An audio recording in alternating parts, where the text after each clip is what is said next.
And we are live. Welcome back to This Week in CSGO episode number 2. Huge thanks to all of you guys who watched episode number 1. I will link that down below for all of you guys who did miss it. Huge thanks for all of you guys who showed support by liking the video or commenting on it. And a quick reminder before we get into today's episode that all of you guys who do comment questions or topics to talk about, this is why the series will continue. So for all of you guys who do comment stuff down below, thank you very much. I will talk about your questions or topics in the future, and that's how we can actually keep this series going. There needs to be interaction here, and this is definitely a future series I'm really going to enjoy doing, but I need your guys' interaction if we want to continue doing this, and I guess keep each other incited in CSGO. So again, thanks all for the great response, and also a quick reminder as well, a quick thing I wanted to note after last episode as well. There were a lot of Indian comments about the Indian CSGO scene that is, and I do quickly want to clarify, I didn't mean to take too many shots at Optic India. I think as of last week, this previous week, they qualified for the Zotac Cup, I believe, or a bigger qualifier than they used to, so they are growing in size, and I think the Indian CSGO scene will definitely continue to grow in the future. I wasn't trying to take shots at that. I also want to clarify, I've met a lot of Indian fans when I used to stream CSGO a lot more often, and they're some of the nicest people out there. So I was not trying to offend you guys, but that's like kind of the bounce back and the feedback that I need to know about. So a lot of comments were about that. I'm not trying to take shots at them, but thank you guys for the feedback, and hopefully going forward we can actually continue to discuss that kind of thing in the comment section. But of course, this week in CSGO was crazy. It was absolutely insane. It was last week we saw the iteration of Panorama UI, which I think was obviously a good thing for the future of CSGO. Although a few pro players out there, Symbol being one of them, took on his Reddit AMA, he took the chance to say that he doesn't, or actually I think he tweeted it, he doesn't like Panorama UI, which I think is not something you want to see out of a pro player, but it's expected when a guy's been playing the game that hardcore for so long. He's going to miss the old way it looks, but I think for the future, the longevity of the game, the evolution is definitely necessary. You see games like this that just need to face evolution. When you look at the original Counter-Strikes, of course, and what we've come to today, it's definitely a needed thing. If we would have listened to pro players back in the day and we would still be in Counter-Strike source days, there'd certainly be an issue. I think other games out there, League of Legends, RuneScape, they definitely follow that same pattern. It's very, very rare to see a game out there not really improve itself, at least in the Panorama UI way, at least graphically. I think one of the few games out there right now that's been able to do that and really not improve graphics too much is Dota 2, and that's a rarity out there. So. And I know even then they've improved somewhat, but still it's very, very minimal in my eyes. Anyway, though, that was last week. Of course, this week, though, a brand new weapon. The hype continues. Valve, I applaud you. A little mini applause out there. You are doing a great job. And now everyone, we talked about this last episode. The only hopes now, there was a hopeful timeline, right? We had Panorama UI. We knew a big update was coming, whether it was going to be of course, there was going to be a major in between or after whatever this update was. I think a lot of people expected stickers this time around. At the point of me recording this, there are no stickers, but there might be by the time you guys see this on Sunday, there might be, but hopefully this week the stickers will come out as well. There was definitely a hopeful timeline, right? Maybe now we are going to see, of course, Panorama UI. Now we have this new, not a meta changer, but a new weapon. Then we have the major, and then we have maybe some bigger updates coming as well, maybe an operation, maybe some other new things coming to the game. I think CT models or new player models are what's the current rumor right now, but hopefully Valve continues this timeline because we're seeing some pretty good improvements here, and if Faceit, cross your fingers, can do a great major, I think we honestly might see the game start growing again, even though we are entering the fatal period of the period of time where people go back to school, and of course that the level of play does drop off, especially time-wise for players out there. But anyway, comparing the MP5, of course, our brand new weapon, I think there was a mixture of results. So far, the weapon, at the point of me recording this, has only been in the game for 24 hours. I feel like I've gotten a few different opinions out there from pro players who have tweeted about this, or even people in my Discord who have talked about it. It seemed to be very anticlimactic, and I don't want to mean that in a wrong way. I think it's great for the game. I think it was either Davey or Sempis or a pro player who said it very, very well. It's great for the I think it was Daps actually from NRG. It's great for the casual player, and that's what the majority of us are. So I think it's a great update. It was definitely needed. We needed kind of a change of scenery, a change of weaponry as well. And I think it was a great addition to the game. I think there definitely will need to be a price change. From what we've seen so far, it is insanely similar to the MP7, and they both have the same price. So I'm not really sure why anyone would choose a lower damage weapon with the similar fall off, similar jumping accuracy, just a bit faster movement speed with the weapon. I'm not sure why anyone would actually take this damage, this lower reduced damage weapon compared to the MP7. That's my own opinion though. As of what I've seen so far, it's not too big of a difference, and it definitely will not be a meta changing weapon like we saw with the UMP all of a sudden became the overpowered weapon because how cheap it was. I would love to see a price reduction of the weapon. I think that's definitely what it's going to take to actually have people take it, because I don't think a weapon not having tracers tracers, that being the silenced weapons in the game, the USP and the M4A1S, not having tracers through smoke. I don't think it's a big enough change to actually have people choose the MP5S over the MP7. And then the next big question as well is, are we going to see it in the next major? I've also seen two different opinions on this. I'm pretty sure updates have to be in the game for a set amount of time to actually be iterated into a major, but then I've also heard other sides say that apparently it's up to the organizer / Valve to decide if they want to launch the update. So I wouldn't advise it. I don't think we'd ever want to see that kind of stuff, especially in the future if we see a bigger weapon drop and all of a sudden we're putting into the major a few weeks later. I don't think it's necessarily fair. I don't think it's necessarily the right idea, and I do doubt that we're actually going to see it. I think there were definitely differing opinions. I think it was Elige who said it wouldn't be in the major. He didn't think it would be, and it was also Daps who said he thinks it would be pushed forward. So I guess we'll find out come major time. I don't think it should be though. And again, not a huge meta changing weapon, which is kind of anticlimactic, but it's also a nice way to ease the weapon into the game. I know when we first saw the R8 come into the game, I think it almost self-imploded itself. It was so overpowered, and then it kind of forced Valve's hand to actually make it so underpowered, and now who uses the R8?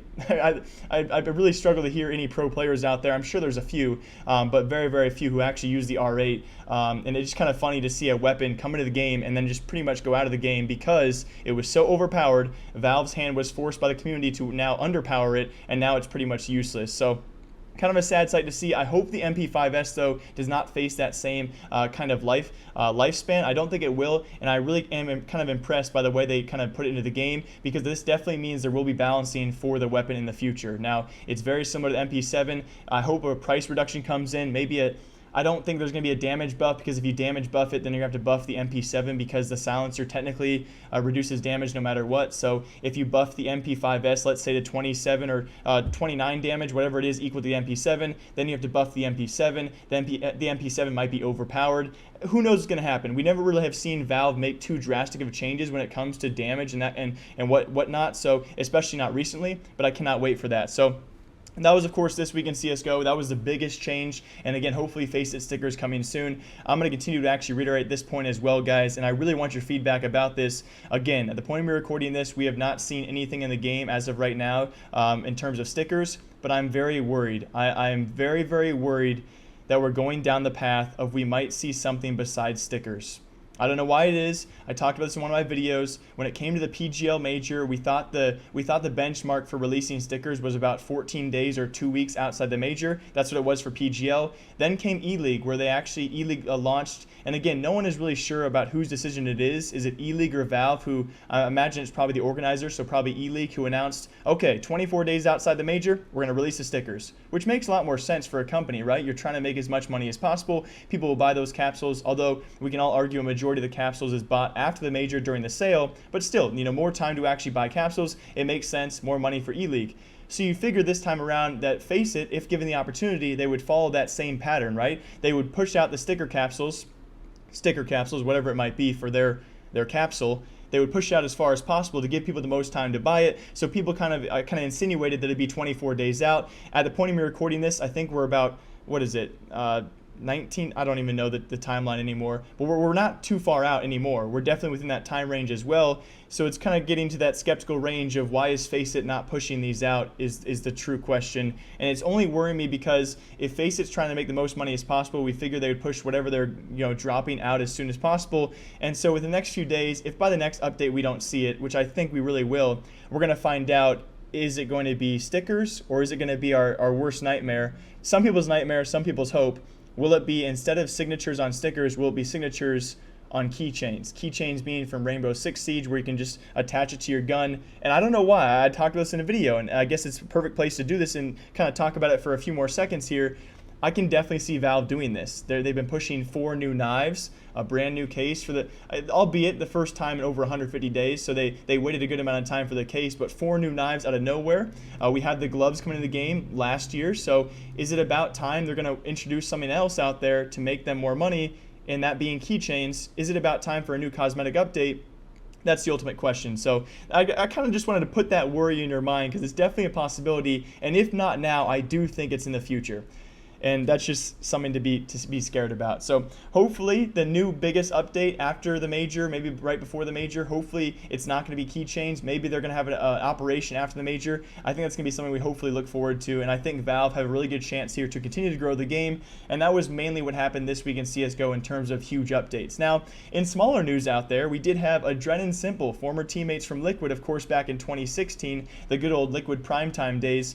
They went back and forth with each other. Now, Simple has not responded as of right now. I don't think he will either. Not really sure if he even saw the response. But Simple took to Reddit for an AMA, a questionnaire for the community, and it was actually one of the questions was, why did him and adreN always butt heads? If you guys remember back in those days, it was always very noticeable that adreN and Simple did not like each other, and no one really knew why. Of course, we knew that Simple had his problems with his teammates, but no one really knew the specific instances that was really triggering these two against each other. And then it came out that apparently they never liked each other. But it came out as well that Simple in the AMA said it was because adreN didn't practice. And this also happened to be just at the same time that adreN was actually streaming. He's kind of a part of Team Mythic, semi part of that stream team over there. I love that stream team. They're very, very open.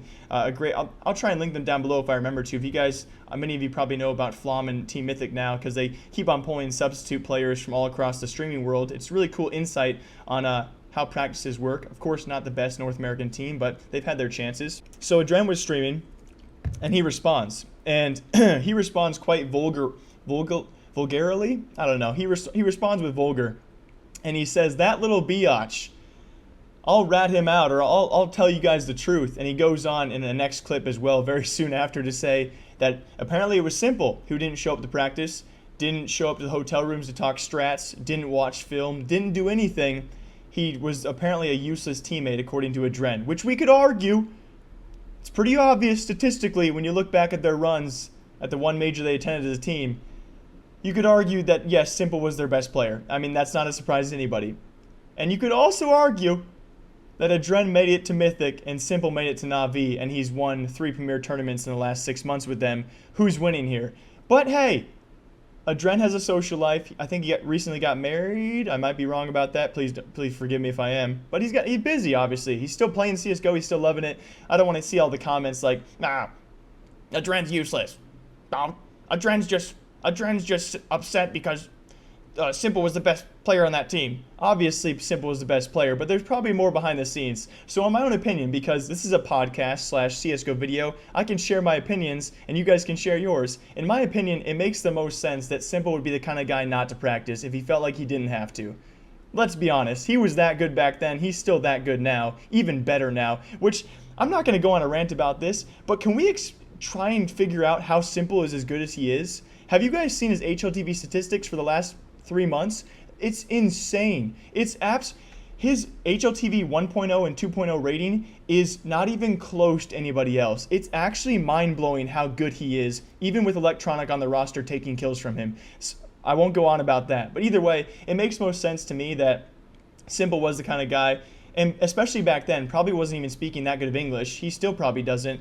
Why would he want to show up with these guys? And this is at point in the time, remember, the actual story around this was Simple was very, very homesick. Now, I'm not sure how true that was, but there was a lot of talk about this. Hiko would talk about it. There were rumors about it. I think even Simple came forward and said he missed home, and that's why he, of course, wanted to go back to Ukraine and play with the Ukrainian teams. It made perfect sense. And so you imagine if this guy misses home dearly, he's by far and away the best player, realizes he doesn't have to show up to play, and that he can still play well himself. And I guess his team probably needs to talk to him about, communication-wise. But still, it makes sense to me that adreN is probably right here. Maybe Simple didn't show up. I just don't. But then again, you have to question, why would Simple say he didn't practice?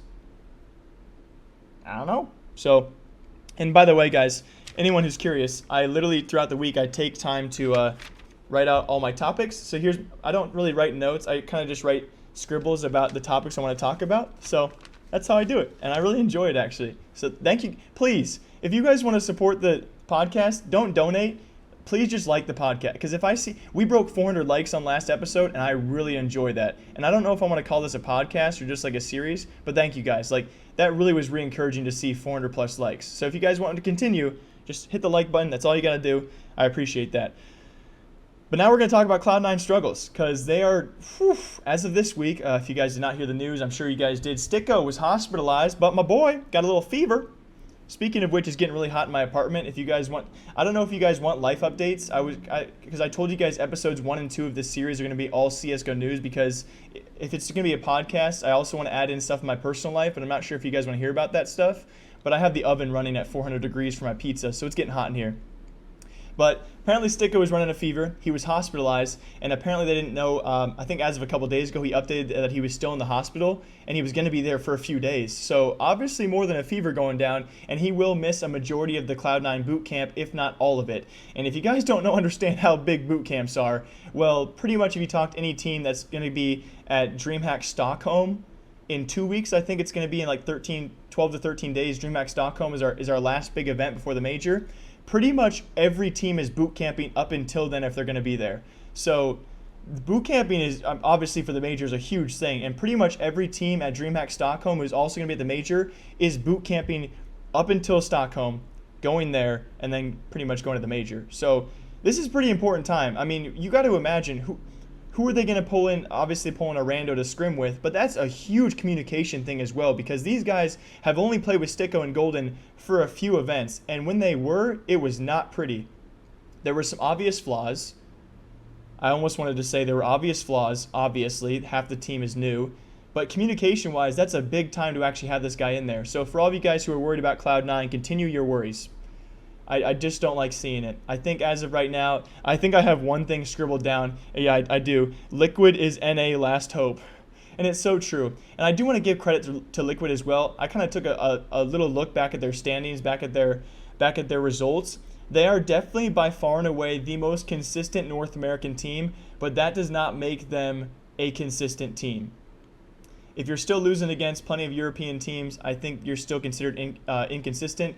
This is mainly based off their 4th place finish at ESL Cologne.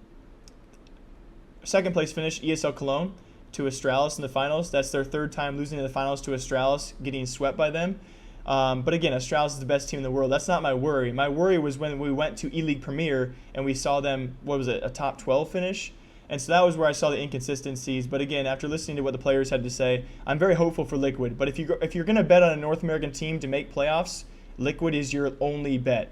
When it comes out pretty soon here, when stickers come out and playoff predictions or pick'ems come out, and I make mine, I will be choosing one North American team when it comes to playoffs, or the second half of the pick'ems when it's the groups, when the official group stages start. We have the major qualifier, then we have the group stages, then we have the playoffs. When it comes to group stages and making the playoffs, I will only be picking Liquid for American teams. I most likely will not pick MiBR. I don't think they have enough time to get ready, and I will not be picking Cloud9.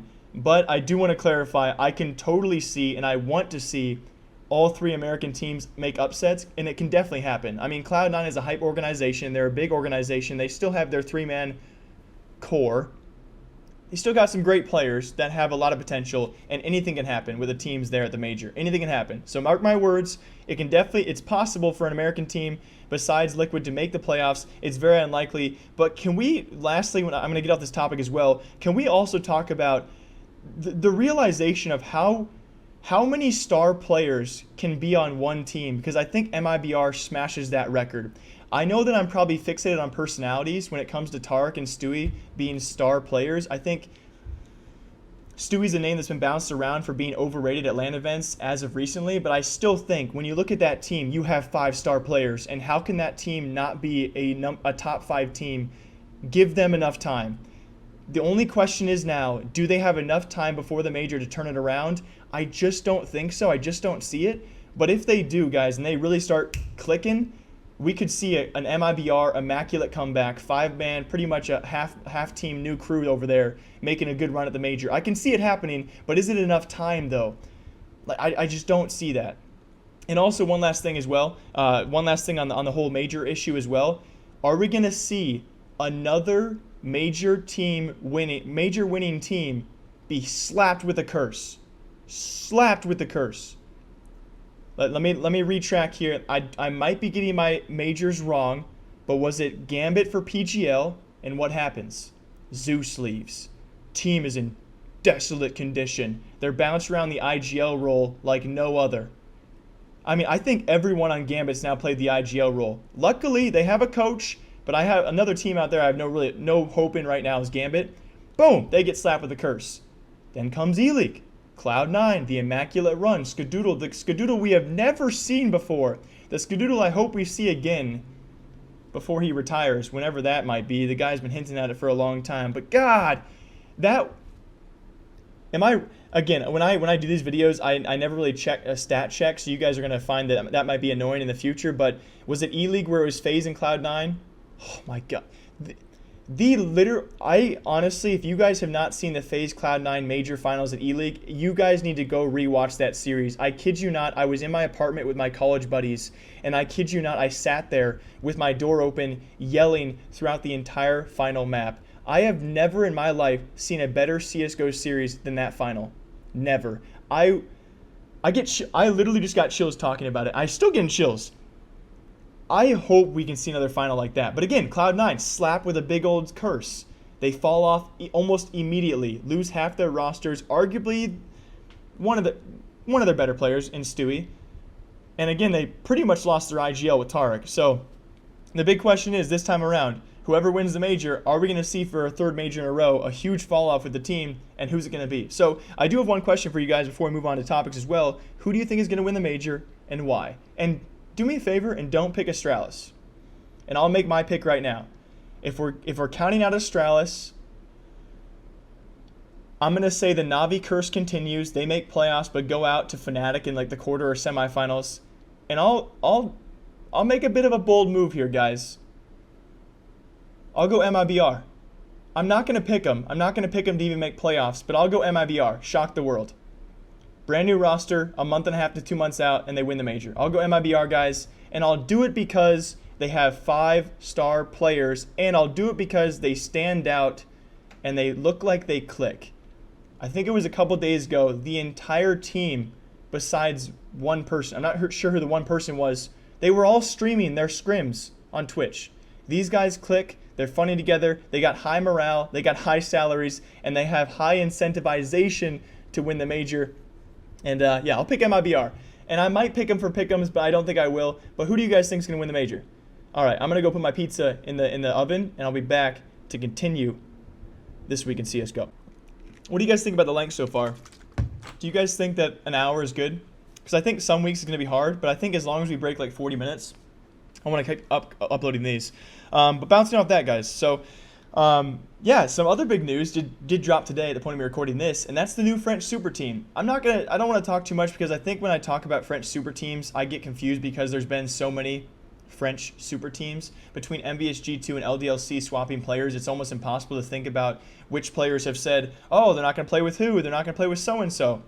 And so this new roster, allegedly according to 2 reports, it was actually, I think, let me get this right as well. It was decay who posted first, but it was actually, if you guys know Nell, he's the French leaker. He's friends with these guys, so he didn't want to post it early. I just feel so bad for decay. He talked about this today, how he posted first, but it was Nell's VP Esports post that got on the top page of the Reddit, which is just, decay works so hard. If you guys don't know, I work for an esports branch of my company, and we work with esports content writers, and decay is so far and above anyone else we've worked with. It's kind of crazy. So people don't give him the respect he deserves. Really, really crazy. But anyway, the new French roster as well. There have been so many rumors, like I said previously, about players who are not going to play with each other. I think a lot of them saying a lot of players, mainly Shocks. Of course, the big upcry when G2 first disbanded, as well as Envious kind of fell apart. It was Shocks who said he would never play with MBK again. That will stand. But apparently it's going to be MBK, Happy,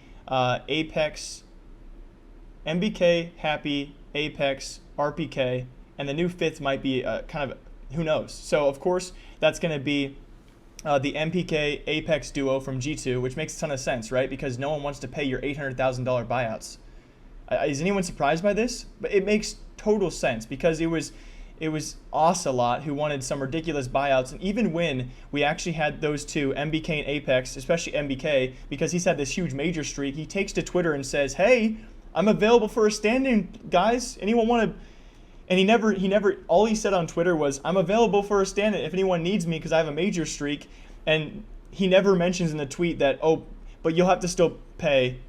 But then I think we finally found out, because I was tweeting back and forth with Ocelot, we finally found out Ocelot just made a sly response, "No one is free, my friend," which I understand, but still, don't have your player go out and tweet that you're available for a stand-in unless you say, "Hey, but you still got to pay for me." Anyway, though, so apparently it's going to be MBK and Apex. I imagine as of right, I don't really know what organizational branch they'll stand under, because G2 currently has their French super team roster, but apparently it will be MBK, Apex, Happy, RPK, which I didn't think that Happy and MBK wanted to play together. I could be wrong about that. And of course, that's kind of the conflict of two IGLs, but I mean, two brains is stronger than one, so we'll see how that goes. So you have that 4-man right there. And now the real thing that I'm excited for is because I've talked to ZywOo via Twitter. He's a really nice guy. He does message you back every now and again if you want a response. So thanks to ZywOo. I'm sure he's not going to watch this ever, but apparently he'll be the 5th member, which when I did talk to him back in early August or late July, he did say he would be signing with the team sometime in September. So expect that sometime soon. Of course, he had offers. He confirmed with me he had plenty of offers, which you guys should not be surprised by. He had an offer with Envious when he was, I think it was last year, for 20K a month. He turned it down for an education. So that's really cool. Apparently he'll be the 5th member, but if he's not the 5th member, there are so many options. And I actually, looking at this roster firsthand, if they can get past the emotional standpoint, the chemistry standpoint, this roster can compete with the current G2 roster. I do not doubt it whatsoever, because what have we seen from this French super roster with Smiths? Smiths, I beg you, be a coach. I beg you, please. I will never forget the Dust 2 auto sniper clip. And I really think if they're going to be a permanent duo, Shocks and Smiths, put him in coach. You can pick up so many better people. And I don't mean to be offensive. He's still a great CSGO player, but I would love to see a Kiyoshima or a Scream in his place, and I think that roster would actually be super without him. I don't know what you guys think about that, but I think that'd be a real dominant roster. And I think it's real sad as of right now where we stand with the Left Out roster, Left Out being the ex-Envious roster, because they did not perform too well at the minor, but they had what we consider lower tier French players. Did they have Haji and Sixer? I think they had Sixer and XMS, or Sixer and Haji, one of those combos, which is lower tier. They could, oh man, it makes me, I know that Scream is not a part, he's not French, but he's, of course, everyone has to clarify this, he's Belgian, I get it, guys. But with Kiyoshima and Scream, there is so much talent in the CSGO scene for the French scene right now, and I hope they don't get left out. Unironically, I say that, but they're going to be left out of this roster, and it makes me upset. But you're going to have that MBK, Apex, Happy, RPK, and a 5th member. I think it will be ZywOo. And another big talking point no one's talking about is, what does this mean for Tempo Storm? Is that still Headshot, Fox, or Innocent? That roster, what does this mean for them? Because if you guys have been watching their trials, they trialed 3 of those guys. They trialed Happy, they trialed RPK, and they trialed ZywOo. And at the end, it was actually me and other people thinking out there, because they actually went to Star Series qualifiers with that lineup.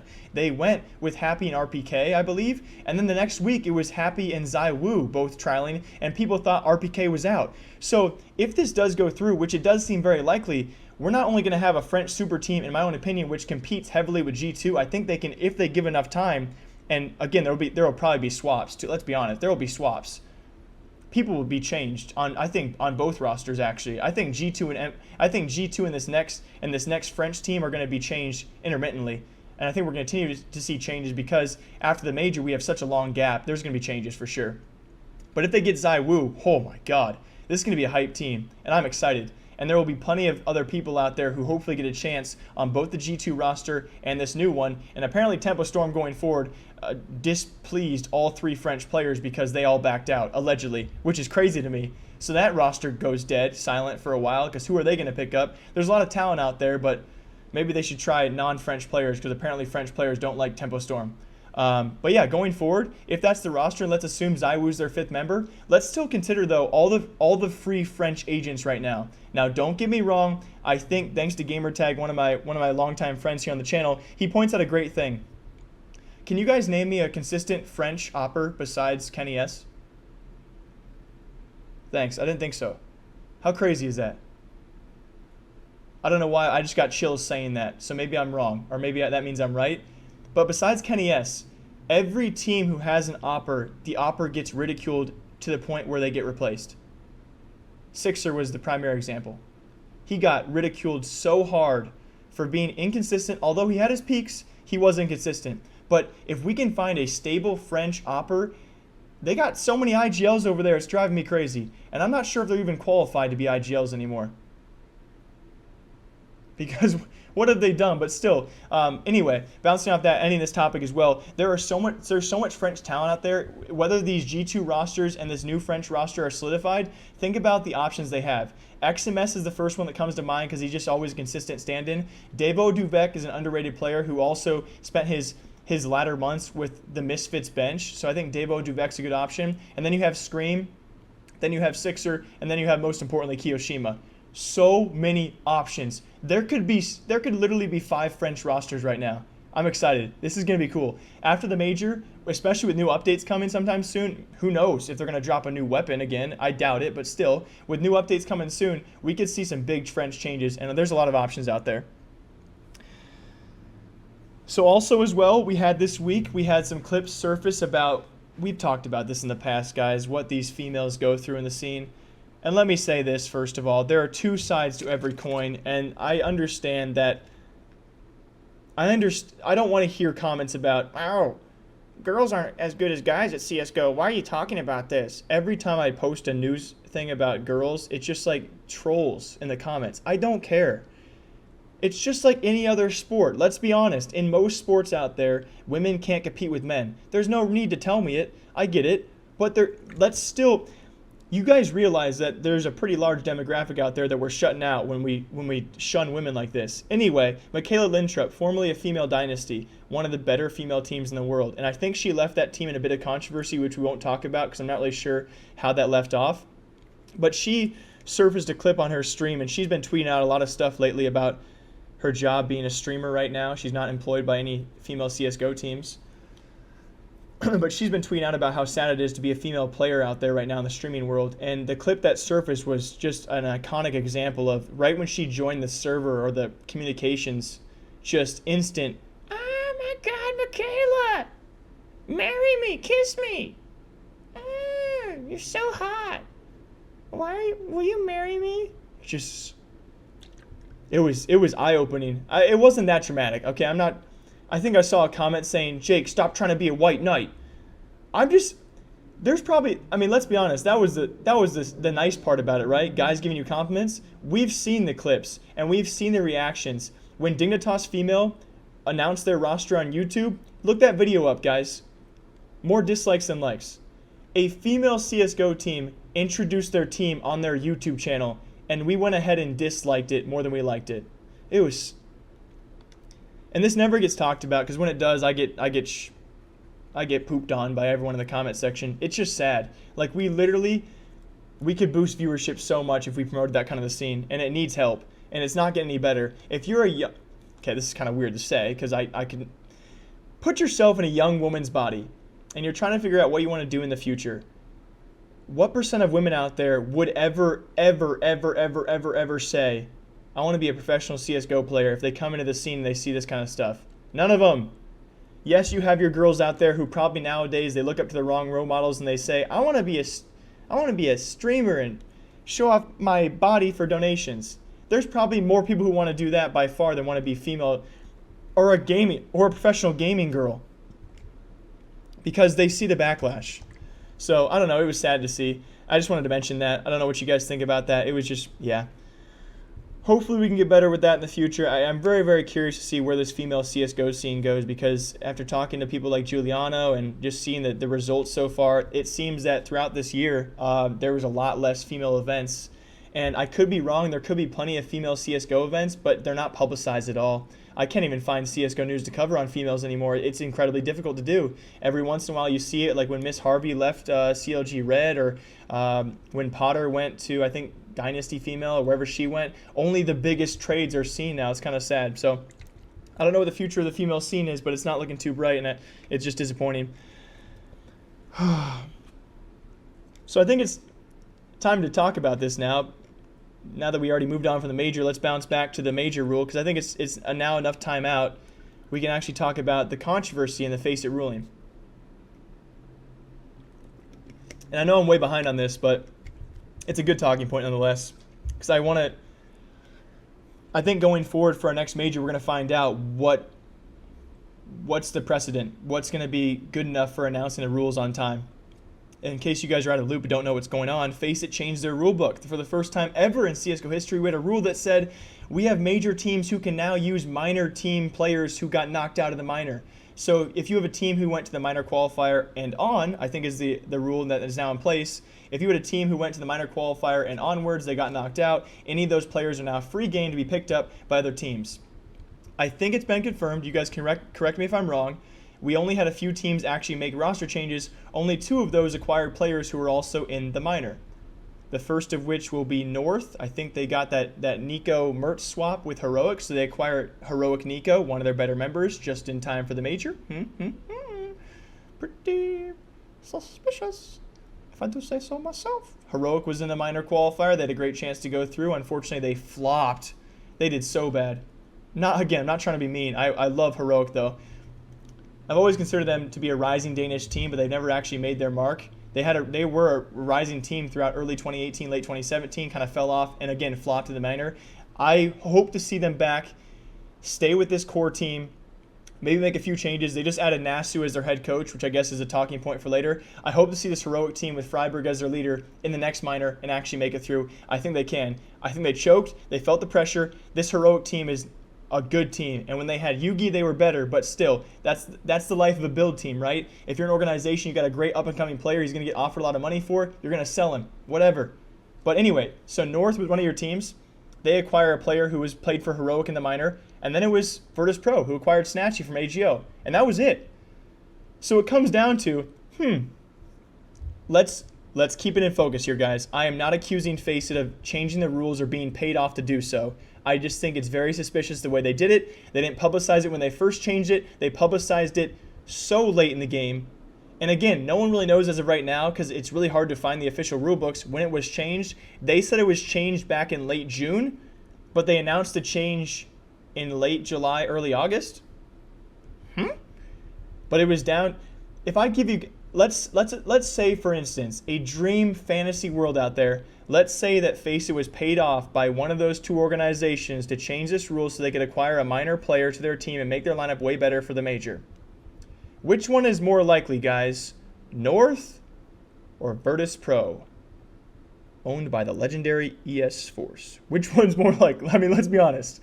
And I think it's funny because I think we all assumed, at least I did when I wasn't thinking about it, I assumed, oh, Cloud9, for sure. But then they picked up 2 players who weren't, to my knowledge, Sticko and Golden were not in the minor because they didn't have to be. Their teams were already qualified. So Cloud9, Jack, I almost got you. Not this time though. I don't think it was one of them. So if it was a situation where rigging was involved, I'd blame Virtus. I would say ES Force, Virtus Pro. But at this point, it was only 2 teams, and they didn't make any huge changes because just knocked my mic. Because Snatchy's not a huge draw. I mean, he's definitely better, good opper, going to improve the team.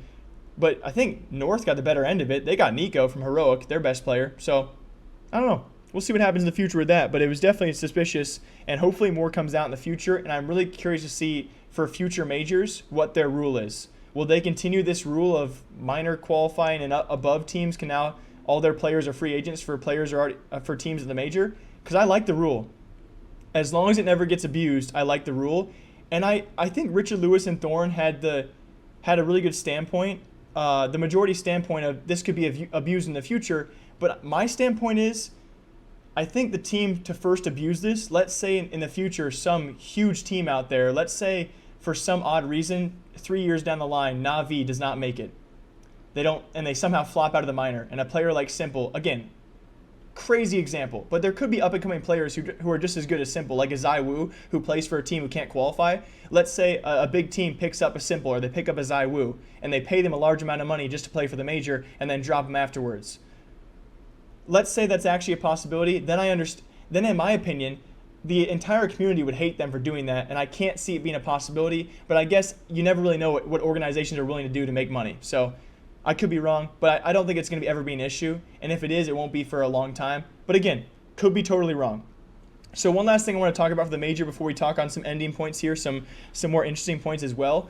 I want to talk about the group stages. So for what we know as well for the major, we're going to see a round robin best of one format. I could be not a Swiss format. Swiss format best of ones. So that means, if you guys remember, we've been doing Swiss format for the past few majors. That means the first teams to 3 wins go through.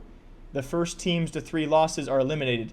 And so it's Swiss format, so you play teams of your equal record. This does mean the first 4 matches will still be best of ones, which means there's still room for upsets. But if you're an underdog team and you can't win 3 of those 4 best of ones and actually advance, and you're stuck at 2-2, and you go to that 5th and final match to play for elimination, it's a best of 3. So your first 4 matches are best of ones, but your 5th and final match to go through or go out is a best of 3. I love this format. Love it. Prevents upsets in most cases. Because we're probably still going to have, let's say, for instance, teams like G2 or Big face off in the 2-2 elimination match, and we're going to see a really good team go home. But it leaves room for upsets, and then it also gets rid of upsets by the end of it. So I think it's a fair trade. I would love to see, though, with Dota 2 TI International going on right now, I think I would love to see them play around. And if you guys have a format you want to comment down below that's a good idea, I think the international format's perfect. There's no perfect format, let's be honest. But what they do, they have 2 groups of 9 teams in each group. It's round robin, best of 2, and you go through based off your record. So 2 groups, 9 teams each, best of 2 round robin. Every team plays every other team. The top 4 teams in each group go through to the upper bracket. The bottom 4 teams in each group go to the lower bracket, and the last place team in each group is gone. So they go from 18 teams down to 16 teams, and now it's an upper bracket, lower bracket. If you're in the lower bracket and you lose, you're done. If you're in the upper bracket, you get to lose twice. I like that format because we'll definitely see the best teams in the upper bracket most of the time. Best of 2, round robin playing everybody, but it's still, again, with your map picks, each team presumably would get their favorite map pick if you pick correctly. I don't know, it'd be crazy to see. So that's why I thought about that. And also, I wanted to make quickly touch on, as well as we're kind of getting towards the end of my topics here, I also quickly want to touch on, I really have enjoyed the CSGO meta shift so far. If you guys are fans of Fortnite or Call of Duty, I think it's kind of important to touch on that Valve's been doing a great job so far with metas in terms of preventing huge meta changes. If you guys are fans of Call of Duty, Fortnite, or League of Legends like heavily, and you realize the latest patches and the updates they've been releasing, Fortnite especially been releasing new weapons pretty much every other week, and it's been changing the meta. I mean, they went from the double shotgun meta to now the SMG just spray and pray meta, and now they're back into this building sucks and building is totally nerfed, and now they went through an explosives meta as well. I mean, their meta changes boom, boom, boom, boom, boom.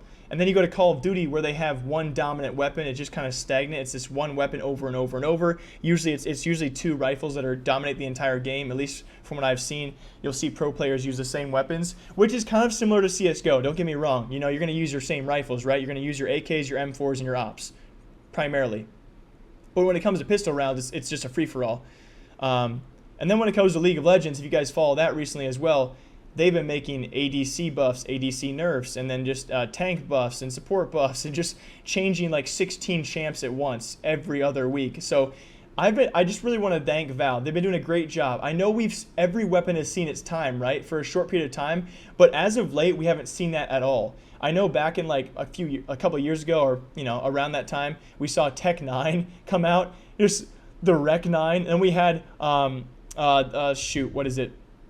Then we also had, I'm blanking. Tech 9 had it in the CZ. The CZ had its, and then the CZ got totally nerfed. I think the CZ's kind of made its comeback, though, now in recent metas. And then the UMP had its time as well. It's just kind of funny to see that CSGO lately has been really good with keeping just a pretty strict game, a pretty good flowing game. And the one problem I have so far, we've seen FM Pone talk about this, future maps he wants to do and reworks coming out of Cash, his map. I think it's great.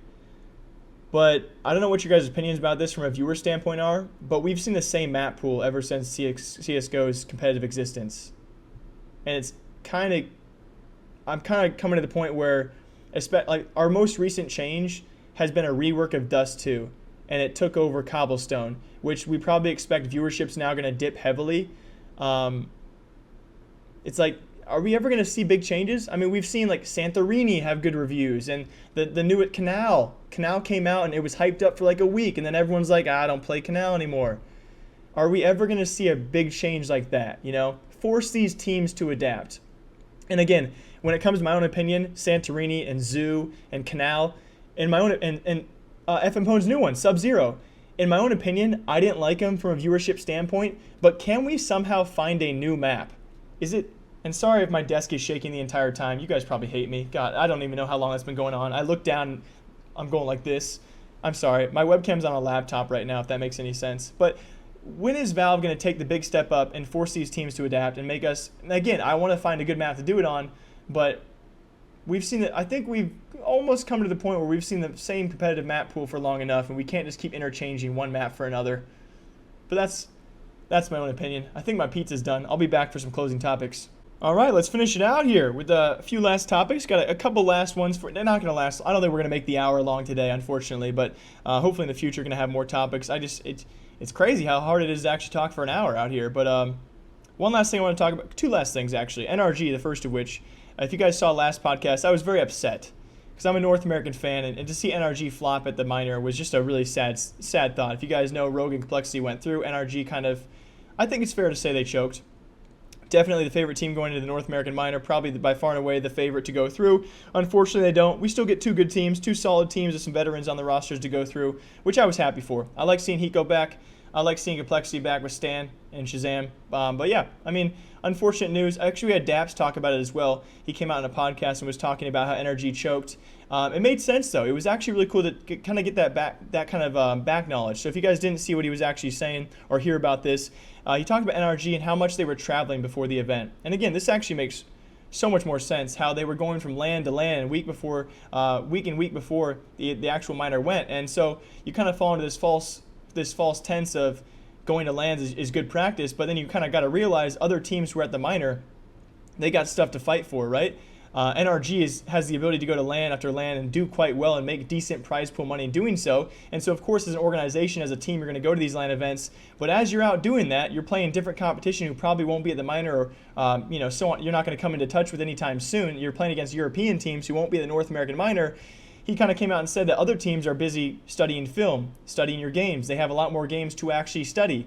And so the teams that NRG is running up against at the minor, E United and Complexity and Rogue and whoever they actually did play, they don't have as much tape on them because they don't have as much games to watch. And so it did make a lot of sense going into it, but he also made sure to note that NRG just kind of felt the pressure. Like it was kind of weird to see, like they knew, like once, and it's, of course a player is never going to admit, or you're never going to see this probably on stage, them like turn to the camera and say, it's over.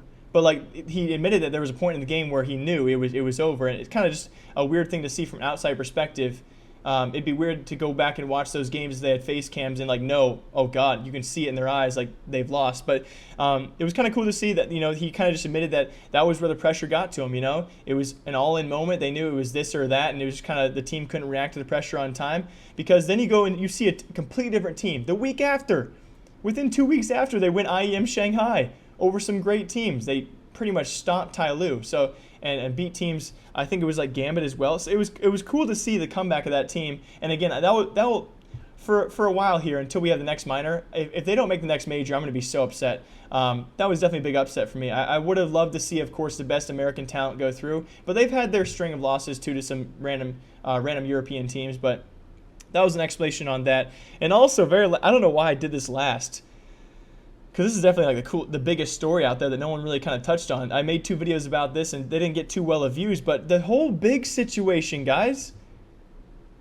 Is anyone else worried about Big? We had SMOOYA tweeting out some sketchy things. The first of which was him saying he's not happy with life anymore, which was depressing as all get out. And then he tweets out and deletes very shortly after, 5 Germans better than 4. An obvious insinuation that he might be getting replaced. And there was some controversy out there. Decay posted articles about this. There were countless people involved. Tabson came forward on a stream and talked about this. The manager of the team came out and said, no, it's not true. Our team is fine. And even the co-founder came out and said, No, Decay, your sources are wrong, man. We're fine. But there's definitely some reason for him to say this, so who knows? And then we had Decay fire back and say apparently with SMOOYA going to other teams and asking for salaries and asking for raises, obviously salaries that are bigger than what Big is paying him. And it was obvious that he was not going to leave Big right now because sticker money is a big thing, and he'd be really stupid for him to leave right now because not only does the organization need him, but he needs that sticker money, that big bonus, baby. But there's definitely someone going on there. It seems as of right now to be resolved. I mean, SMOOYA tweeted out a couple days ago they were doing 11-hour, 10-hour practice days, so apparently they're fine and they're enjoying themselves. But there was still something there. So we have a lot of things happening as well because we had Rops also post Instagram posts saying time is running out. So as of right now, as of me speaking, we already have 3 major players for 3 major teams who have been talked about and rumored heavily to be leaving the organizations after the major. And again, it makes perfect sense. Stick around for the major. It's the biggest prize pool you'll see. It's the biggest sticker bonus. It's the biggest money you'll see in bonuses for stickers. Stick around for now, and then we'll talk about which teams are going to change. MiBR, Coldzera, Mouse Sports, and Rops, Big and SMOOYA. I guarantee you guys. I can't guarantee it, but I want to. 80% guarantee you guys that one of those players will leave those organizations. At least one. And maybe a FaZe Clan player will retire. Olaf Meister, Guardian. I guess it couldn't be Guardian if Rops is going to... But then Rops will go there. Or Cold. Who knows? Some crazy things are happening, guys, in the CSGO scene. That's been This Week in CSGO number 2. I hope you guys all enjoy. Headset is now coming off. If you guys did enjoy, please do me a favor. Leave me a like down below, or at least a comment with a topic or a question I can talk about next episode. I hope you guys all enjoyed. I really do enjoy sitting down and talking to you guys and just kind of just spitting my thoughts. Spit in my opinions, and I hope you guys enjoyed as well. Also, thanks for the support. I don't run on donations. You guys know that the podcast will continue no matter what, but we got 3 donations of $1 each from the same guy last episode. So John, whoever you are, thank you, my man. I appreciate your $3. It paid for my caffeinated beverage today, and I appreciate all of you guys for watching. I will see you guys all next time. As always, my name is Jake, like you, and I'll see y'all then.